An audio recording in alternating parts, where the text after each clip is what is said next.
বিসমিল্লাহিররহমানিররহিম। আসসালামু আলাইকুম। Hello viewers, আজকে আপনাদেরকে দেখাবো কিভাবে এক ক্লিকে পুরো কম্পিউটার রিফ্রেশ করবেন এবং এটা খুব ফাস্ট হবে। তো আমি এখন কম্পিউটার স্ক্রিনে দেখাচ্ছি একটা আপনারা নিউ টেক্সট ডকুমেন্ট নেবেন। যে টেক্সট ডকুমেন্টে নেবেন একটা, তো আমি একটা টেক্সট ডকুমেন্ট নিয়ে রাখছি, সেজন্য আমি নিলাম না। টেক্সট ডকুমেন্ট নেবেন। তো টেক্সট ডকুমেন্ট নেওয়ার পরে এই যে একটা টেক্সট ডকুমেন্ট নেবেন, তো সেখানে এভাবে টাইপ করবেন। দেখেন এখানে লেখা আছে ECHO echo off CD slash 3 C 3 সব এরকম ভাবে লিখবেন। তো এখন দেখেন আমার কম্পিউটারে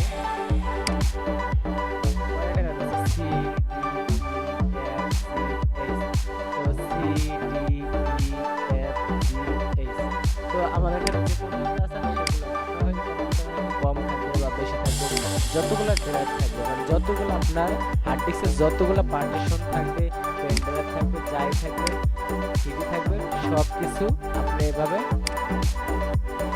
লিখে দেবেন। তো আমি এভাবে লিখে দিছি। তো আপনি দেখেন ঠিক সেম ভাবে এটা লিখবেন। লেখার পরে একটা ফাইলে গিয়ে এখানে দেবেন সেভ সেভ অ্যাসে ক্লিক করবেন।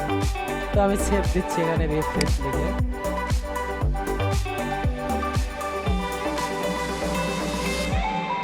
তো এটা রিফ্রেশ লিখে একটা সেভ করে দিবেন।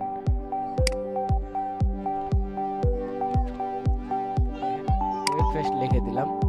তো এখন দেখি কি হচ্ছে এখানে। এখন এটা আছে refresh.txt। তো এখানে দেখেন ফাইল এক্সটেনশন হচ্ছে এটা refresh.txt। তো এখন এটা আবার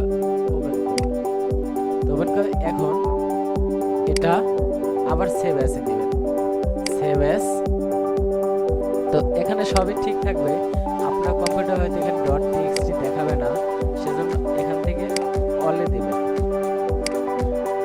অলে দেওয়ার পরে এখান থেকে আপনি রিফ্রেশ বেস .vat দেওয়ার পরে তো এখানে লক্ষ্য করবেন, দেখেন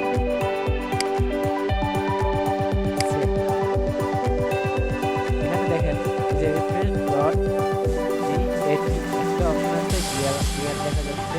তো আমি একটু আইকনের সাইজটা বড় করে দেই।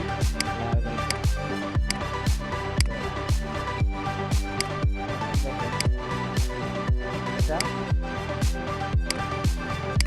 ক্লিয়ার।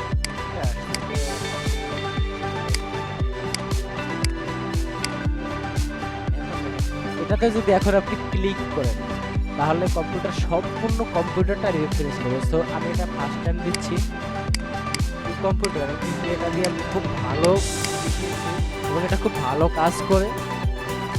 আপনি নিজে একবার ইউজ দেখবেন, যে যদি খারাপ হয় তখন আমাকে কমেন্ট করবেন, ভালো হলেও কমেন্ট করবেন এবং আমার চ্যানেলকে সাবস্ক্রাইব করবেন, লাইক করবেন, কমেন্ট করবেন, পারলে ভিডিওটা শেয়ার করবেন। তো এখন দেখেন আমি এখানে ডাবল ক্লিক করতেছি। তো ডাবল ক্লিক করলাম। এখন দেখেন আমার পুরো কম্পিউটার, এটা বড় করে দিচ্ছি, দেখেন আমার পুরো কম্পিউটার যা আছে, যেখানে একটা ইমেজ হোক, একটা ফাইল হোক, যা আছে আমার কম্পিউটারে, মানে আমার হার্ড ডিস্কের যত পার্টিশন আছে এবং প্রতিটা পার্টিশনের যত ফাইল আছে সব কিছু একে একে সব কিছু রিফ্রেশ করবে। সো দ্যাট মিন প্রথমবার হয়তো 1 মিনিট, 2 মিনিট, 3 মিনিট, এভাবে 5 মিনিট, 6 মিনিট সময় লাগবে। তো পরবর্তীতে যখন দিবেন তখন সময় কম লাগবে। তো দেখেন এটা হচ্ছেই। এভাবে মনে করেন যে প্রথমবারে 5-7 মিনিট সময় লাগে। তো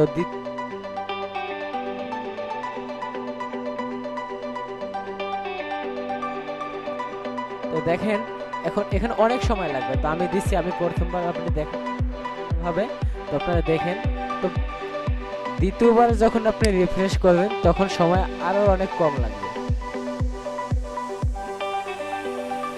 তো তারপরে আপনার কম্পিউটার একদম স্মুথলি চলবে, যেটা আগের থেকেও আপনি দ্বিগুণের থেকেও বেশি স্পিড পাবেন, দ্বিগুণের থেকেও বেশি স্পিড। এটা যে কোনো উইন্ডোজ আপনি দিতে পারবেন, উইন্ডোজ 10, উইন্ডোজ 7, 8.1, ভিস্তা, এক্সপি সব কিছুতে আপনি সেম ভাবেই আপনি নোটপ্যাড থেকে করতে পারবেন।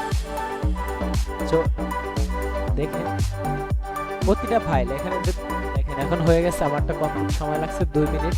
তো আপনারটা হয়তো আরো কম লাগবে বা বেশি লাগবে, ফাইল অনুসারে কাজ করবে। তো আজকের ভিডিওটা যদি আপনাদের ভালো লাগে তাহলে অবশ্যই আমার চ্যানেলটা সাবস্ক্রাইব করবেন।